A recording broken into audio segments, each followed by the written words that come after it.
Baptisan Roh Kudus. Ketika seseorang mengaku dengan mulutnya bahwa Yesus adalah Tuhan dan percaya di dalam hatinya bahwa Allah telah membangkitkan Yesus dari antara orang mati, maka ia akan diselamatkan. Ketika dia berkomitmen untuk mau dibaptis, maka pada saat itu akan terjadi transformasi di dalam hidupnya. Akan terjadi perubahan yang besar yang akan terjadi dalam diri orang tersebut. Dia akan berubah di dalam segala karakternya, dia akan berubah di dalam sifatnya, dan dia akan berubah di dalam keadaannya. Kita tahu bahwa dosa memanifestasikan dirinya dalam 3 cara, yaitu dalam pikiran, dalam tindakan, dan dalam sifat seseorang. Tetapi melalui penebusan akan terjadi satu perubahan total, yaitu Allah yang menebus manusia dengan melalui darahnya Tuhan Yesus untuk dapat memilikinya. Sehingga ia mengganti hatinya dengan hati yang baru, menggantikan pikirannya dengan pikiran yang baru, dengan sendirinya tindakan dan segala sifatnya akan berubah juga. Jadi orang-orang Kristen yang benar bukanlah orang yang dibaharui saja, tetapi diciptakan baru oleh Roh Allah. Dan mereka adalah orang yang didiami oleh Allah sendiri.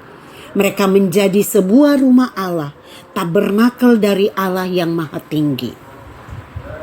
Kita tahu perubahan ini akan terjadi terhadap suatu keadaan di mana ketika terjadi baptisan Roh Kudus, maka kuasa yang diimpartasikan oleh Roh Kudus akan mengubah diri seseorang dari manusia daging kepada manusia roh.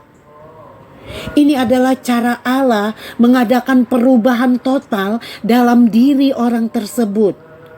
Allah menebus kita dan memiliki kita dan menggantikan hati kita dan pikiran kita dengan pikiran yang baru, sehingga segala sifat kita berubah dengan sendirinya.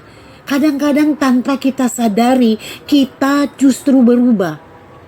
Kita bukan dibaharui saja, tapi diciptakan baru oleh Roh Allah, sehingga kita menjadi ciptaan baru.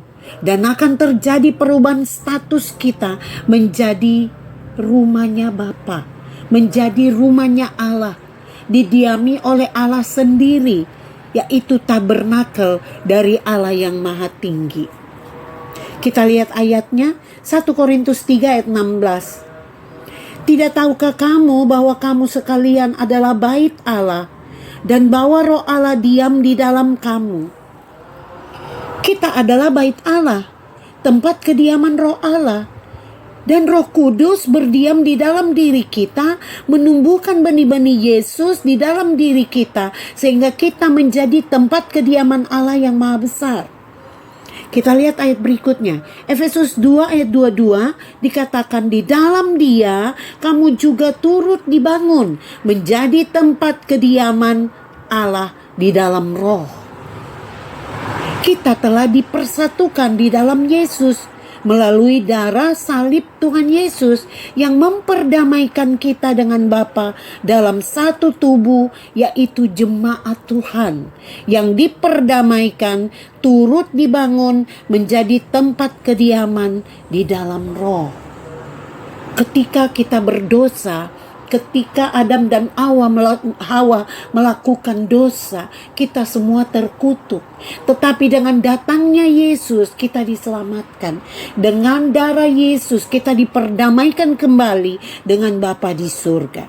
Kita lihat ayat berikutnya. Yehezkiel 37 ayat 27 dikatakan demikian. Tempat kediamanku pun akan ada pada mereka, dan aku akan menjadi Allah mereka, dan mereka akan menjadi umatku. Jadi tempat kediaman Allah akan ada di dalam kita umatnya. Dan Allah akan menjadi Allah di tengah-tengah kita.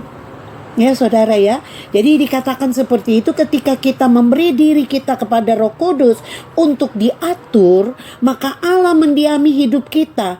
Kita menjadi tangannya, kita menjadi kakinya, kita menjadi pikirannya, ya, sehingga Allah turun ke dalam diri kita dan kita naik ke dalam Allah. Wow, dahsyat. Ya, jadi kita naik kepada Allah. Inilah tujuan baptisan Roh Kudus itu, untuk dapat mencapai jiwa kita untuk diselamatkan. Maka Yesus memakai kita menjadi alat-alatnya dengan meminjam tangan kita, hati kita, dan melalui iman kita dapat juga menyelamatkan orang-orang yang ada di sekeliling kita. Ketika Yesus membaptis kita dengan Roh Kudus, Ia memberi dirinya sendiri dan menyatukan kita dengan dirinya menjadi satu roh. Jadi manusia didiami oleh Allah, dijadikan tangan, dijadikan kaki, hati, dan pikiran.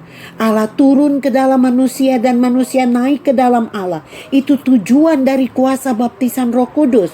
Bagaimana Tuhan Yesus dapat mencapai jiwa seseorang hingga diselamatkan?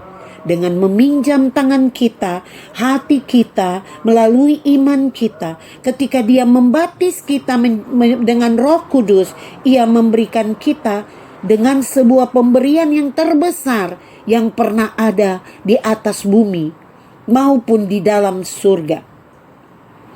Ia memberi dirinya sendiri dan Ia menyatukan kita dengan dirinya sendiri menjadi satu roh untuk selama-lamanya. Demikianlah kebenaran firman Tuhan. Tuhan Yesus memberkati kita semua. Amin.